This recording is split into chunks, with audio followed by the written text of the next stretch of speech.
bonjour tout le monde.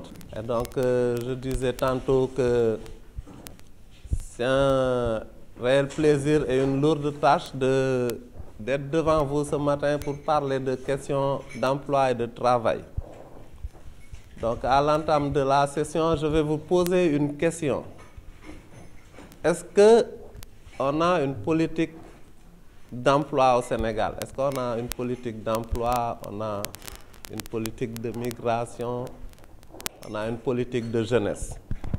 Et qui peut me dire, si vous le savez aussi, qu'est-ce qu'il faut pour qu'une politique soit déclarée politique nationale? Pour qu'on dise que ça, c'est une politique nationale. Oui, M. Sambou? Oui, allez-y. Est-ce qu'il existe des politiques d'emploi, de jeunesse au Sénégal, par exemple, de migration? Et au Sénégal, qu'est-ce qu'il faut pour qu'on dise que ce document, c'est un document de politique nationale? Qu'est-ce qui fait qu'un document est un document de politique nationale? S'il n'y en a pas, on peut continuer. Donc, pour qu'un document soit dit de politique nationale, déjà, il faut qu'il y ait, comme M. Sambou l'a dit, une validation institutionnelle au niveau de l'Assemblée nationale. Mais avant cette validation institutionnelle, il faut qu'il y ait une validation technique.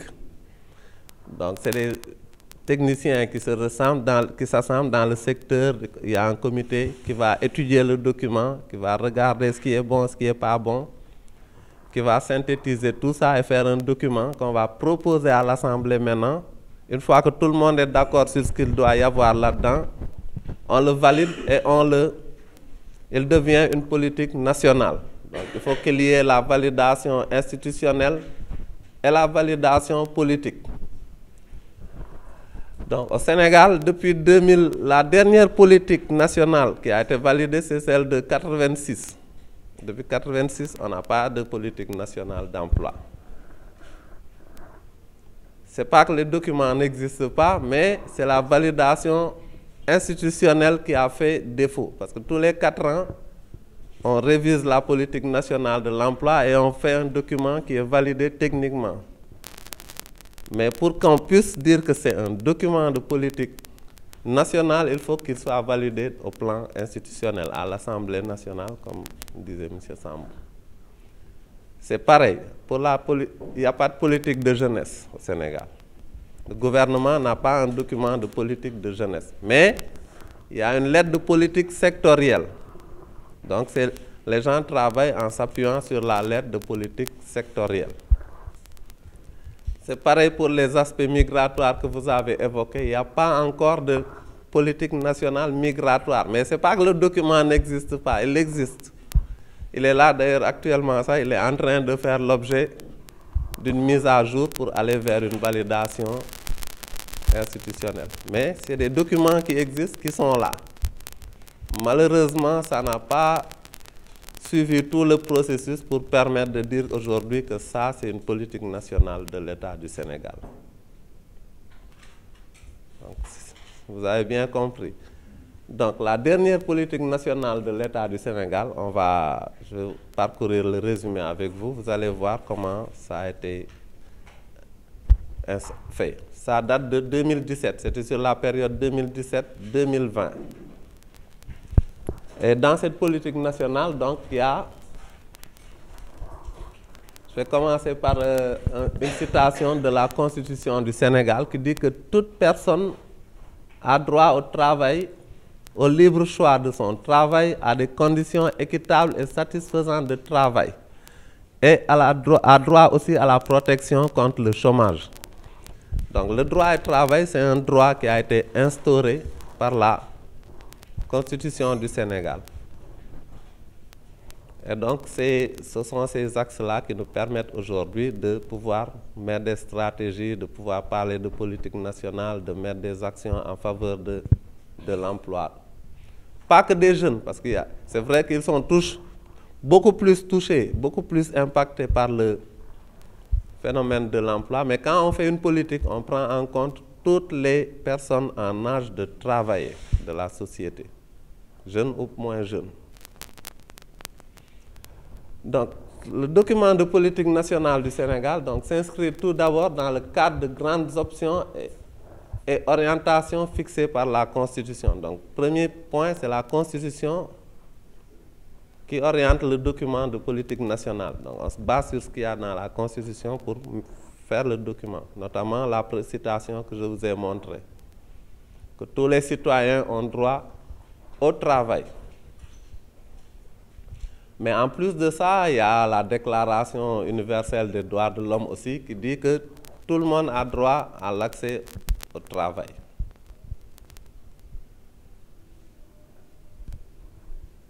Mais aussi, il y a des...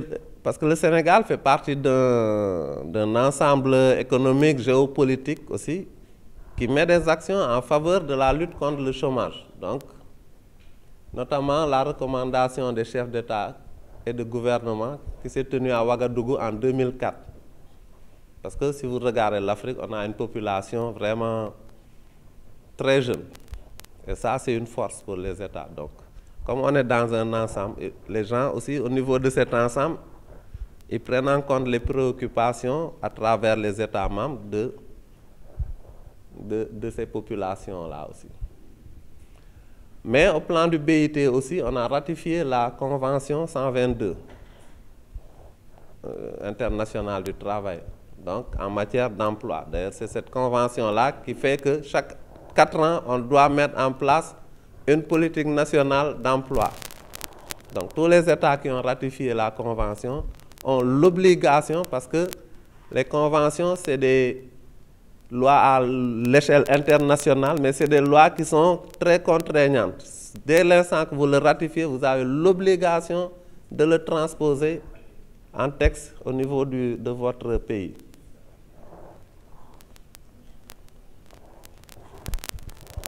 Donc, en dernier document, il y a notre livre de chevet qui est le plan Sénégal émergent aussi, qui est aujourd'hui, qui sous-tend pratiquement toute l'action gouvernementale de l'État du Sénégal, donc, et qui, dans son axe 3, parle aussi de décentralisation des politiques de façon globale, et particulièrement la décentralisation des politiques d'emploi aussi. Donc, toutes ces choses-là ont fait qu'aujourd'hui, j'ai parlé tantôt de mission locale, on a l'opportunité aujourd'hui d'avoir une mission locale à Ziguinchor, parce que ça rentre dans le cadre de la décentralisation des politiques publiques en matière d'emploi.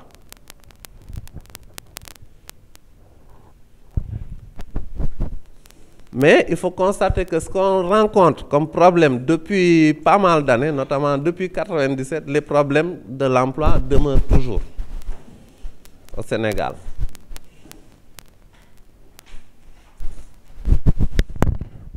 Donc, il y a l'ANSD, on a l'Agence nationale pour la statistique et la démographie, qui fait régulièrement des enquêtes nationales sur l'emploi au Sénégal pour voir la situation. Donc, et c'est dans ces analyses-là, en 2015, le taux de chômage de la population âgée de 15 ans était en nette progression. Il y avait beaucoup de chômage chez les jeunes. Donc, toujours dans ces mêmes statistiques, en 2006, il était de 10%. Et il était plus accentué chez les femmes que chez les hommes. Donc, on s'est rendu compte aussi, lors de cette enquête, que dans les centres urbains, on avait 19,7 de chômage contre 12,7 en milieu rural. Et chez les diplômés, vous voyez le taux, il était assez élevé aussi, 39%, pratiquement 40% de chômage chez les diplômés. Donc, l'enquête de 2015, c'est ça que ça avait ressorti. Mais aujourd'hui, ça, c'est la dernière enquête 2022, quatrième trimestre 2022. Donc, vous voyez que 2015-2022, avec les actions menées par-ci et par-là, il y a eu une petite amélioration, malgré la Covid, qui est passée par là aussi. Donc, vous voyez aujourd'hui que le taux d'emploi et de chômage par milieu et par sexe, si on le désagrège, homme-femme, vous voyez qu'il a beaucoup baissé par rapport au taux de 2019, de 2015 même. Donc, Malgré la Covid aujourd'hui, en termes d'emploi, le Sénégal, avec les différents programmes, les différentes mesures qui ont été prises en place, l'ADER notamment, ça a contribué à diminuer quand même le chômage un peu.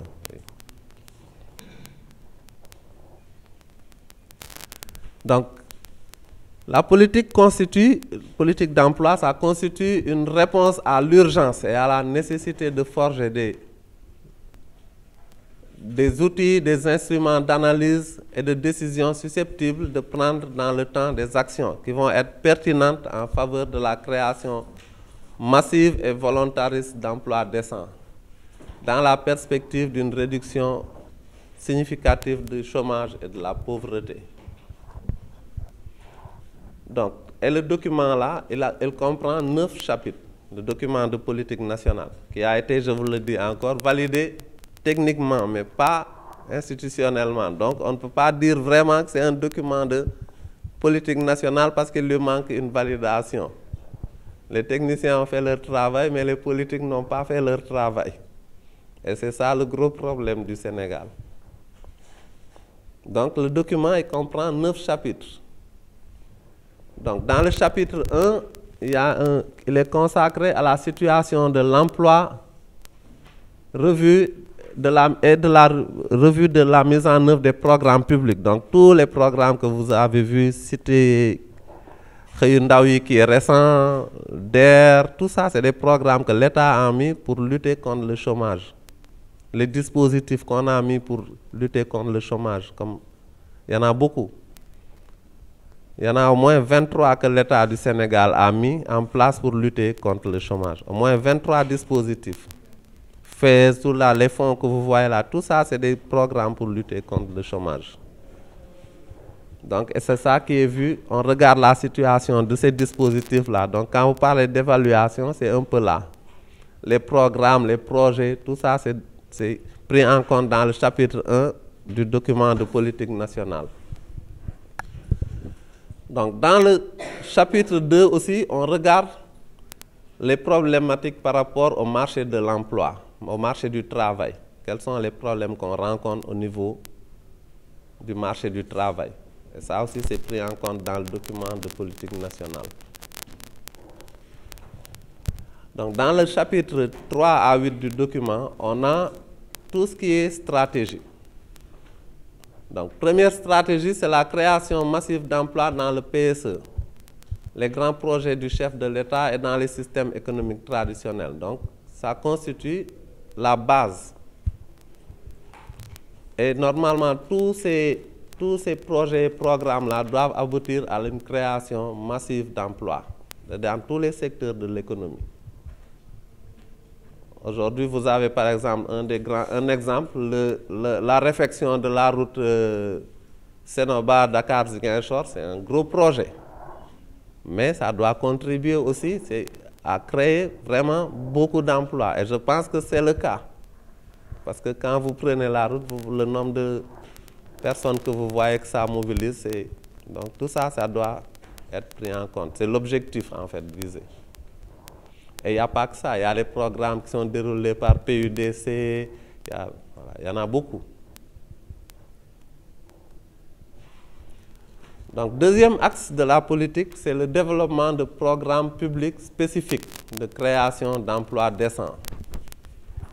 Cette stratégie a également, donc ça vient compléter la première stratégie. C'est vrai, il faut créer des emplois massifs, mais si les emplois massifs-là ne sont pas décents, à mon sens, à mon avis.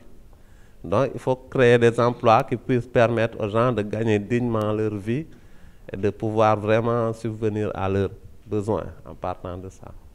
Donc, c'est pour ça que les deux programmes se complètent un peu. Donc, création d'emplois massifs, mais des emplois aussi décents. Et donc, ça, dans tous les ministères, ils ont des programmes qui sont axés sur qui se complètent et qui vont vers la création d'emplois massifs et décents à travers les grands projets qu'on a. Parce qu'il y a des projets, c'est des projets qui touchent plusieurs ministères. C'est ce qu'on appelle des projets, quand on dit qu'un truc est transversal, ça veut dire qu'il y a plusieurs ministères qui sont concernés par le même le même projet, mais chacun a son niveau de compétence. Donc, dans le troisième pilier, vous voyez, ça prend tout. On va du niveau national et on descend vers le niveau local. Donc, vous voyez que la politique de l'emploi, ça ne néglige rien. Donc, troisième stratégie, c'est au niveau local. Comme Ziguinchor, Kafountine, Thiès, Dakar, voilà, au niveau local. Et ça, vous êtes pratiquement les acteurs principaux dans ce niveau local-là.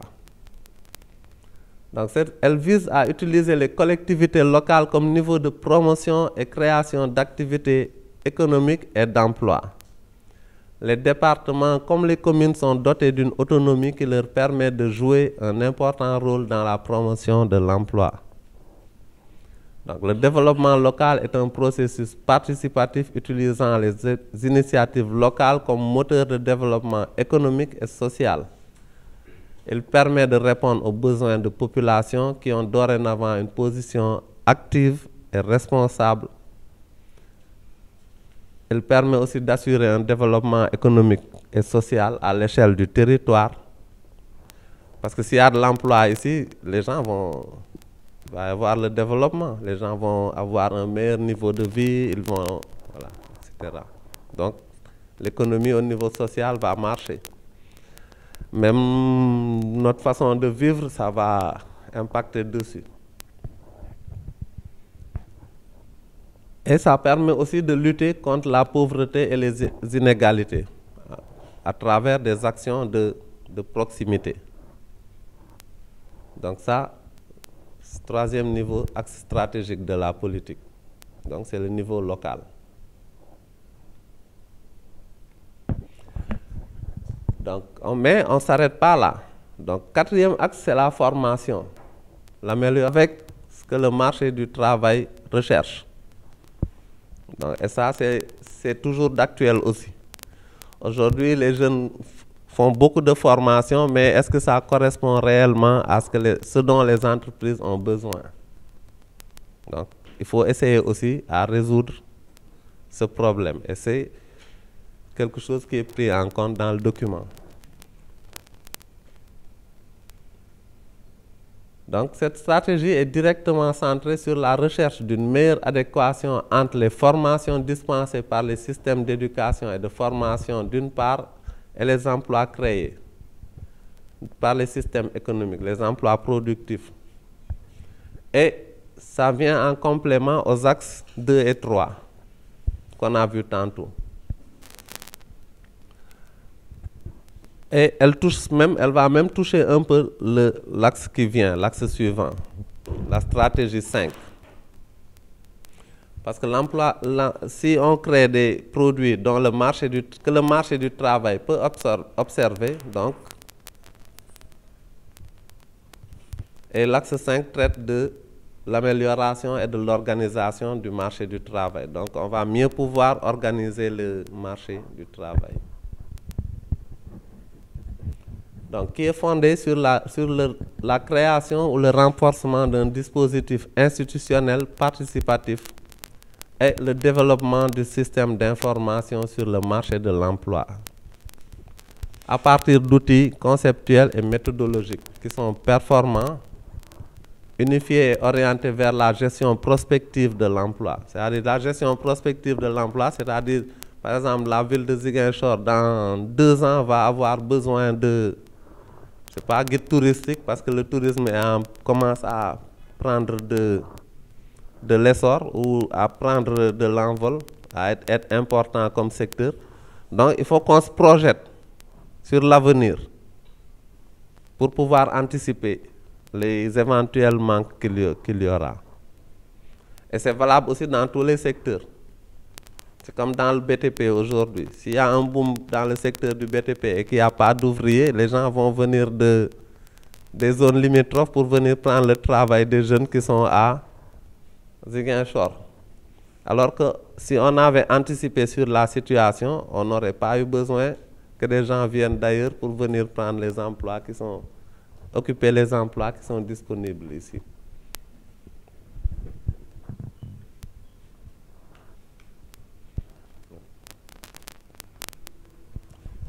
Donc, dans la stratégie 6, ça, c'est des renforcements institutionnels. Donc, ça concerne les ministères. Le ministère particulièrement en charge de l'emploi et duquel je dépends. Mais pas que. Donc, parce que cette stratégie réfléchit aux moyens de renforcer les services publics compétents en matière de politique et d'emploi, de politique de l'emploi.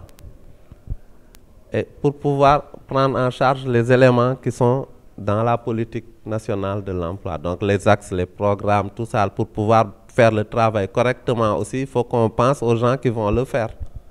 En les renforçant institutionnellement, matériellement, etc., techniquement, pour leur permettre de bien faire le travail. Donc, il y a quelque chose dont on parle beaucoup dans le milieu du travail, surtout au niveau du BIT, on parle beaucoup de accroître les moyens techniques, les moyens de l'inspection du travail. Parce qu'aujourd'hui, l'inspection du travail, c'est lui le garant du respect des lois sur le marché du travail. Donc, si ces gens-là, ils n'ont pas les moyens de faire leur travail correctement, rien ne va marcher. Parce qu'ils ne pourront pas aller dans les entreprises, par exemple, pour voir si les gens respectent la législation. Ils ne pourront pas contraindre les gens à respecter, etc., etc. Par exemple, les services de l'emploi, s'ils n'ont pas de téléphone aujourd'hui, comment ils vont travailler? S'ils n'ont pas de voiture pour aller voir les entreprises, discuter avec elles, se projeter sur les futurs recrutements dont elles ont besoin pour pouvoir orienter les jeunes, ça ne va pas marcher. Donc c'est pour ça aussi qu'il est important de renforcer les capacités des ministères qui ont en charge l'emploi.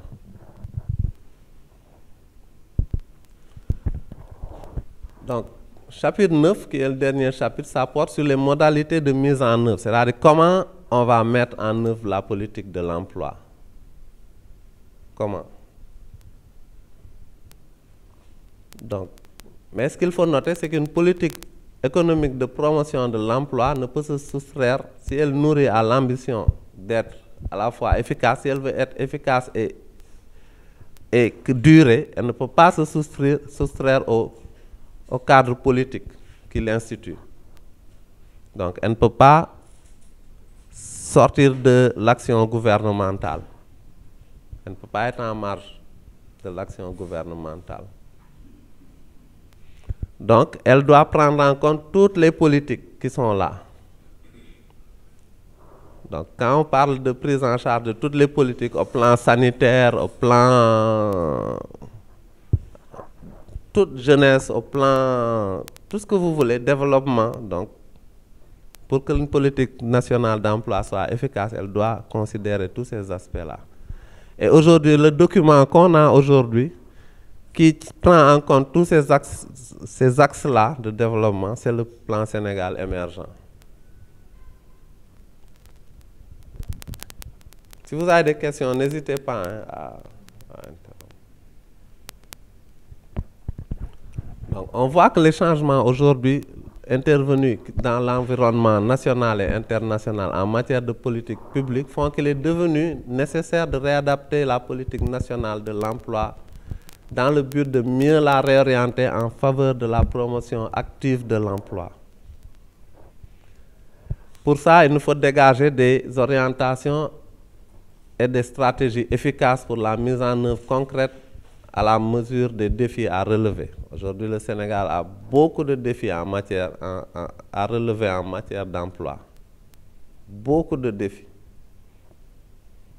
Donc, c'est pour ça que dernièrement, on a mis Khayundawi, c'est pour relever les défis qu'on a en matière d'emploi. Voilà. Après avoir examiné, mais tout ça, ça se fait après avoir examiné la situation en toute lucidité. Et peut-être aller voir là où ce qu'on fait, là où ça a marché, là où ça n'a pas marché, là où, voilà, ça a eu des résultats à peu près ce qu'on voulait. Donc c'est ça en fait l'ambition d'une politique nationale. Malheureusement au Sénégal, on n'a pas de... Voilà. Les techniciens, ils travaillent. L'agenda des techniciens n'est pas l'agenda politique. Donc c'est ce qui fait que les documents se font, on met dans les tiroirs, on attend 4 ans qu'on le valide. Après 4 ans, on recommence un autre document. Actuellement, on est en train de travailler sur une nouvelle politique nationale de l'emploi. Et moi, j'aime bien dire à mes collègues, mais vous avez fait un document il y a 4 ans, on ne s'en est pas servi. Il faut juste le prendre et faire une mise à jour. Ce n'est pas la peine d'aller encore reproduire parce que comme je l'ai dit tantôt dans mon introduction, les problèmes qu'on vit depuis, moi j'ai fait dans l'emploi pratiquement 20 ans. Je suis arrivé à la fonction publique en 2004. L'emploi, c'est le seul domaine dans lequel j'ai travaillé. J'ai fait 15 ans d'inspection du travail où j'avais le service de la main-d'œuvre, parce qu'avant il y avait le service de la main-d'œuvre dans la direction de l'emploi, à Thiès. Jusqu'en 2004, pratiquement à 2017, j'étais dans une inspection de travail où je m'occupais de ça avant d'aller au ministère en 2017. Mais les problèmes qu'on vit là aujourd'hui, c'est ce qu'on vivait il y a 10 ans sont toujours là. Et Dieu sait que les gens ont fait beaucoup d'efforts, on a mis beaucoup d'argent, mais peut-être que c'est l'approche, quelque part, qui doit être encore revue.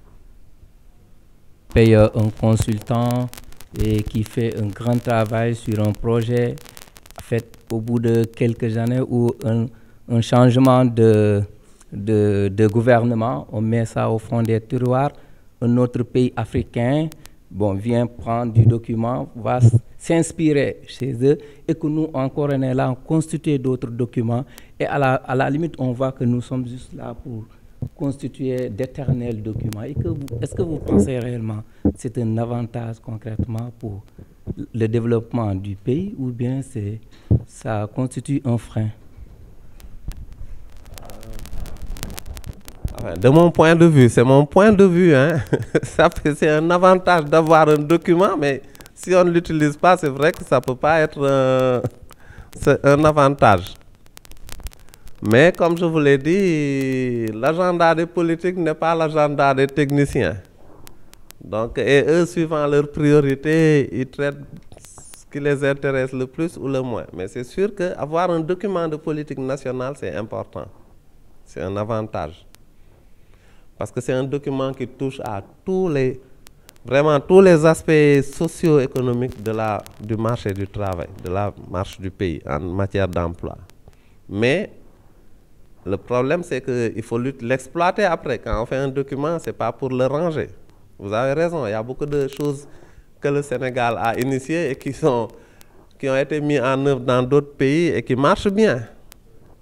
J'en veux pour seul exemple un document qu'on appelle le ROAM, Répertoire opérationnel africain des emplois et métiers, que le Sénégal a porté, mais aujourd'hui le Mali, ils se sont inspirés de ça, ils ont fait un dictionnaire d'emploi et métiers, ça s'appelle DOM. Et ça marche bien, mais nous, on a un ROM ici. Qui connaît le ROM ici? Personne. Pourtant, c'est un document qui existe, qui a été fait même pas à l'échelle du Sénégal, parce que ça, c'est des documents très lourds à produire, qui demandent beaucoup de fonds. Mais on a eu la chance d'avoir des partenaires qui nous ont accompagnés, l'Union européenne et la coopération espagnole. L'État du Sénégal aussi a mis de l'argent là-dedans. Et tous les pays de la zone UEMOA ont participé, la zone CEDEAO. Chacun a traité des fiches dans un secteur d'activité bien particulier. Mais après avoir fait tout ça, aujourd'hui, on le prend, on l'a mis au tiroir, aux oubliettes. Alors que c'est un document qui pouvait régler beaucoup de choses. C'est le cas des BAOS. Oui, les BAOS même, ça a été réactualisé encore parce qu'on s'est vu que voilà, ça avait son importance. Et aujourd'hui, c'est un des moyens qu'on a mis pour un peu essayer d'endiguer l'immigration illégale, quoi. On ne va pas dire clandestine parce que ce n'est pas le terme qui est approprié. Et que la migration, c'est un droit de tous. Tout le monde a le droit de voyager, c'est consacré. Mais il faut le faire dans les normes. Et si on veut aller quelque part, si vous allez dans un BAOS, on peut vous fournir les informations qui vont vous permettre d'aller en toute sécurité là où vous voulez aller.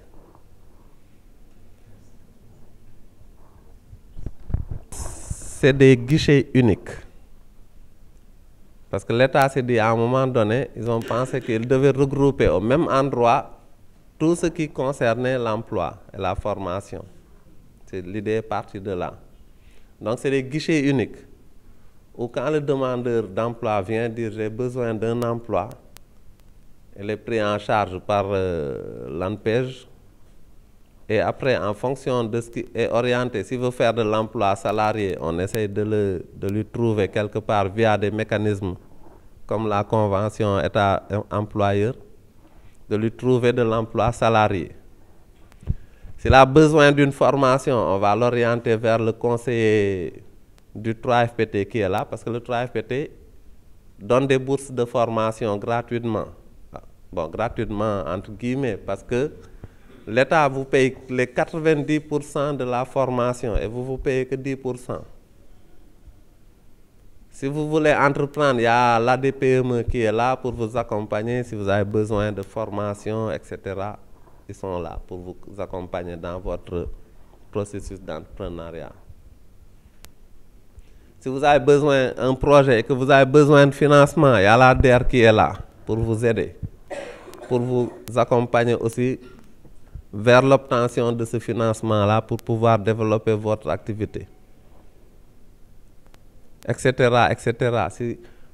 Même les fonctionnaires sont concernés par Sénégal Service, parce qu'aujourd'hui, avec la dématérialisation des procédures, si vous avez besoin d'un extrait, vous êtes né à Dakar, vous avez besoin d'un extrait d'une mairie de Dakar, vous n'avez pas besoin de vous déplacer. Vous allez dans l'espace Sénégal Service, on va contacter la mairie qui doit vous faire l'extrait, ils vont vous le faire et vous allez payer une modique somme pour le récupérer à Ziguinchor.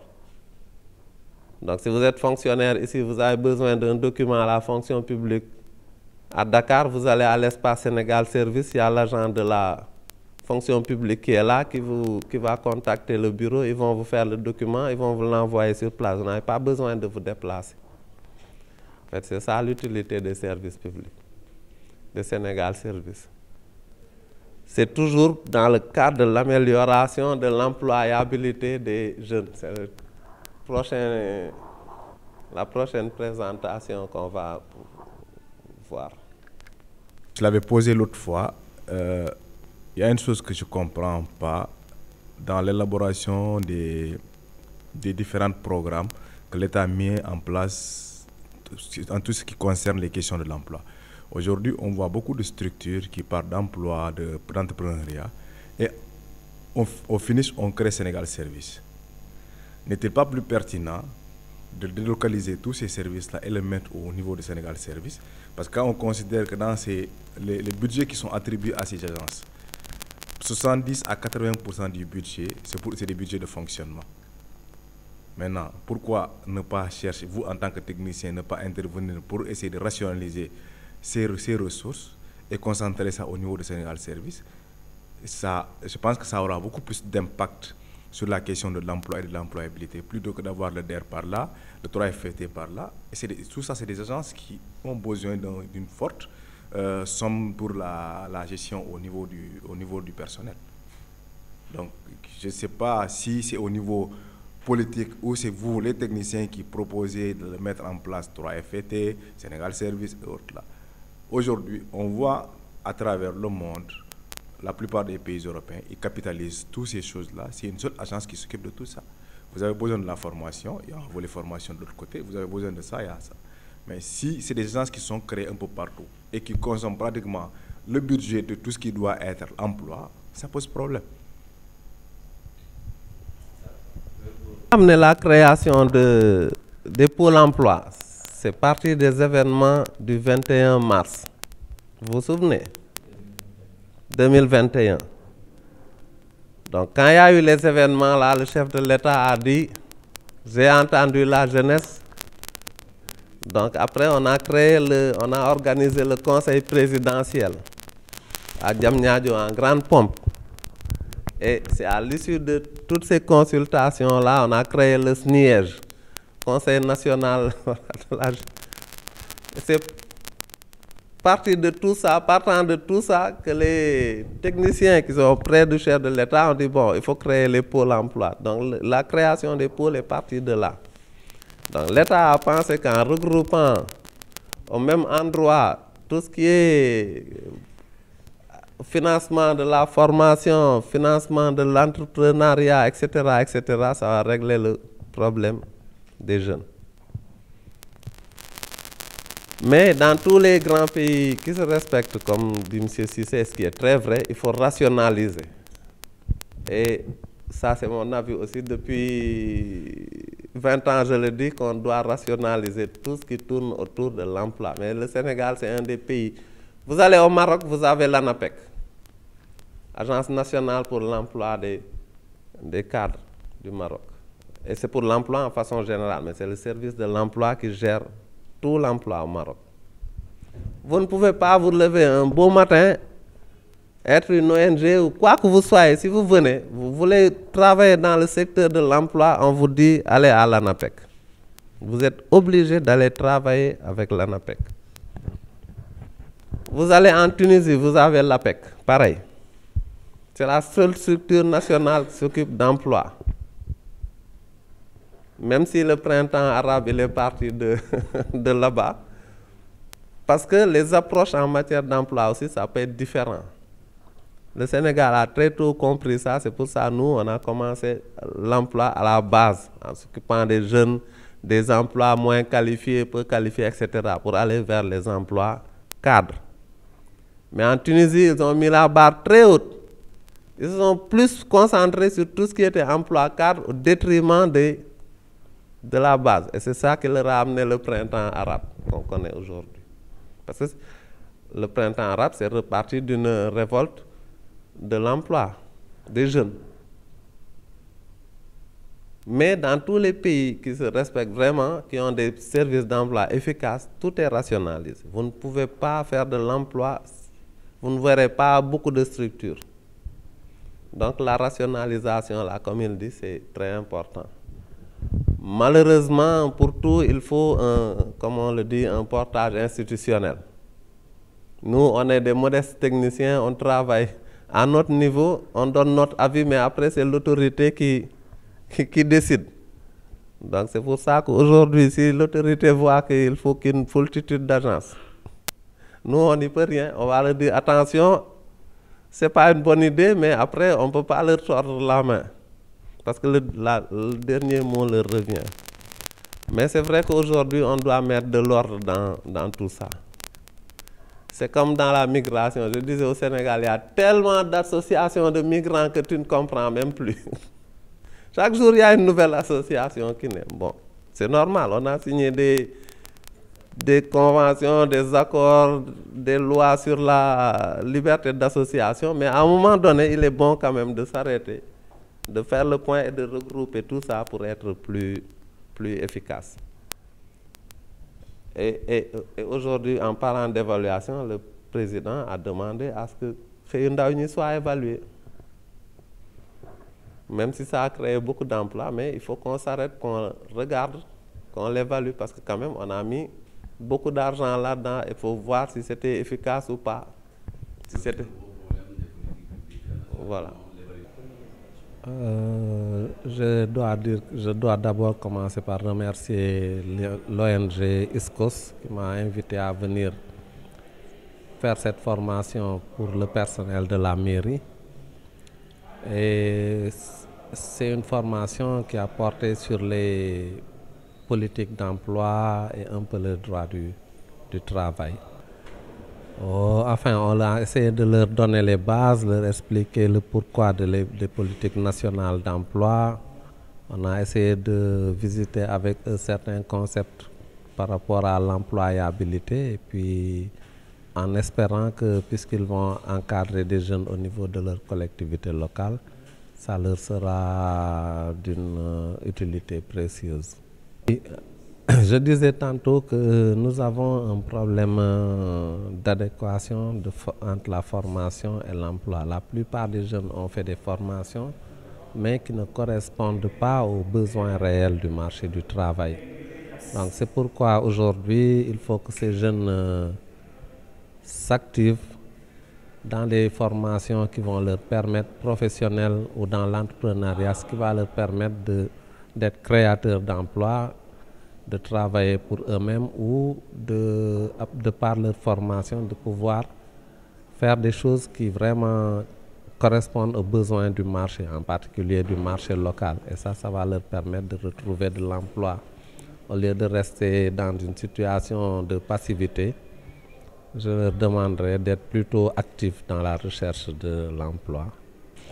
Non, je ne dirais pas qu'il y a une faute de l'État, parce que l'État a mis en place ce qu'il faut, l'État a mis des mécanismes, l'État a mis des incitations. C'est aux jeunes d'aller vers l'information. Donc c'est aux jeunes d'aller vers ces dispositifs pour voir ce qu'il y a là-dedans. Ça fait partie de la recherche active. Donc pour pouvoir profiter de ces structures, de ces mécanismes, il faut aller voir ce qu'il y a là-dedans. Et aujourd'hui, même si vous ne voulez pas vous déplacer, à travers l'information, à travers les plateformes digitales, pratiquement ce sont des dispositifs qui communiquent beaucoup sur ce qu'elles font. Donc, ils ont pratiquement toutes des pages Facebook, YouTube, etc. Donc, et les jeunes peuvent aller sur ces dispositifs-là pour voir les opportunités qui leur sont offertes, à défaut d'aller sur place. Non, ce n'est pas politisé, il n'y a rien de politique là-dedans. L'État a mis des choses, c'est pour eux, mais si vous vous restez cantonné à dire que c'est politique, alors que vous n'allez pas voir ce qu'il y a là-dedans, mais vous ne pourrez pas savoir. Les jeunes qui bénéficient, demandez à beaucoup de gens qui ont bénéficié des financements, par exemple de l'ADER ici, ou des financements, des bons de formation du 3FPT, si c'était politique, je ne pense pas. Donc il n'y a rien de politique là-dedans, l'État n'a pas de coloration. Les dispositifs qu'on met, c'est pour lutter contre des phénomènes, des fléaux de la société. Je pense qu'on doit se les approprier si on veut aller de l'avant. Je pense que Kassé, on a vu avec les derniers événements, on a vu beaucoup de biens, d'outils de travail détruits. Et je pense que ça, personne ne l'encourage.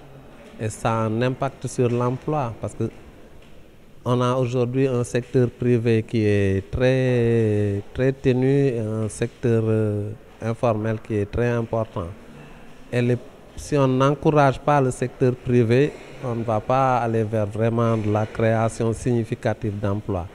Je crois que l'État, ce qu'il doit faire aujourd'hui, c'est renforcer les moyens de pouvoir appuyer les secteurs privés, renforcer les moyens des institutions en charge de l'emploi pour leur permettre véritablement de mener les missions, de pouvoir relancer le secteur privé. Et ça va être créateur d'emplois pour les jeunes. En tout cas, j'ai beaucoup apprécié la formation parce que, avec un grand intérêt que nous avons suivi la formation, ça nous a permis de mieux comprendre les politiques d'emploi et les droits du travail. Ça nous a permis en tout cas de mieux comprendre les politiques d'emploi, mais également ça nous a permis de mieux comprendre comment se comporter entre employeurs et employés. Et nous également, ça nous a permis de mieux comprendre nos droits en tant qu'employés vis-à-vis de l'employeur. Et ça nous permet aussi de corriger au moins certaines choses qui nous arrivent parfois injustement ou bien sans le connaître pourtant. Tout à fait, c'est l'intérêt de venir ici et c'est de partager ça avec les autres collègues qui n'ont pas pu effectuer le déplacement parce qu'ils n'ont pas été conviés à la rencontre. Maintenant, nous allons aussi partager ce que nous avons pris note et c'est intéressant. Tout à fait, ça nous permet au moins de s'armer davantage et de s'y faire face. Donc aussi, si on a ces genres de formation, c'est des outils, en fait, c'est des outils de base pour nous protéger. Et davantage, ça nous permet au moins de savoir là, injustement, je suis victime de ça, ou bien ça permet au moins de suivre un peu ses droits. Comme recommandation, j'ai dit ça à l'adjoint au maire de Ziguinchor ainsi devant l'adjointe au maire de Kafountine aussi, de faire en sorte que les jeunes, en particulier surtout les délégués du personnel, puissent bénéficier de ces genres de formation de façon continuelle. Donc ça permet au moins d'améliorer ou d'harmoniser le climat social dans une boîte Comme par exemple à la mairie, chacun au moins, tu connais tes droits, tu respectes l'autre et l'autre aussi connaît ses droits vis-à-vis de toi. Donc c'est une recommandation solennelle aux autorités municipales d'organiser très fréquemment ces genres de rencontres. Oui, c'était un atelier de renforcement de capacité qu'on avait initié avec un de nos partenaires, ISCOS. C'était juste pour prendre certains travailleurs et syndicalistes et aussi stagiaires pour les unifier et les renforcer au niveau du contrat de travail et politique d'emploi. Oui, l'objectif a été réussi à 100% parce que nos travailleurs ont eu à connaître beaucoup de choses, de nouvelles choses. Et ils ont eu à régler beaucoup de zones d'ombre au niveau du personnel. Donc ça a multiplié leur sens et leur connaissance en matière de contrat de travail, en matière de gestion des conflits et en matière d'organisation de travail, tout ce qui est lié en matière de ressources humaines. Donc nos travailleurs ont eu à renforcer leurs capacités. Si. Donc c'est ça l'idée de notre maire, en l'occurrence M. le Président Ousmane Sonko, c'est ce qu'il nous demande de faire. Il faut toujours former le personnel, parce que si on forme bien le personnel et on le gère bien, ils vont bien gérer l'entreprise. Mais si on ne les forme pas et on les gère mal, ils vont mal gérer l'entreprise. La gestion des ressources humaines donc, occupe une place prépondérante au niveau de la mairie. Si la mairie marche, c'est le personnel. Donc on doit toujours miser sur le personnel. C'est pour cela qu'il nous a confié la planification et la gestion des ressources humaines. On mise beaucoup sur la formation et le renforcement des capacités de nos agents.